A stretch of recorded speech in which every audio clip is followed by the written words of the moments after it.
Hindi inaasahan ng vlogger na si Bassel Manadil o mas kilalang The Hungry Syrian Wanderer na mararanasan niyang ma-scam sa isang verified online shopping platform na nagkakahalaga ng 650,000 pesos.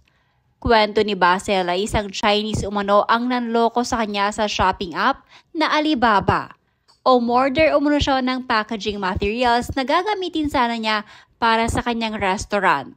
Ngunit sa hindi inaasahan matapos siyang magpadala ng nabanggit na halaga ay hindi na niya makontak ang supplier at hindi niya umano nakuha ang lahat ng kanyang in-order.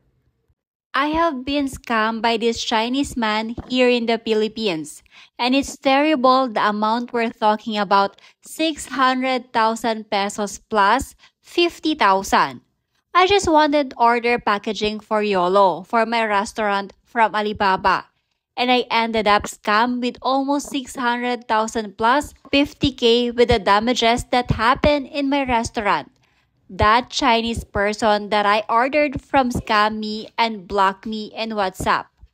Leave the GC is terrible. We got scammed inside the website of Alibaba. Imagine, it's even verified company, verified seller, which so many good reviews, they scam us. So beware mga tao if ever you're going to be in this situation.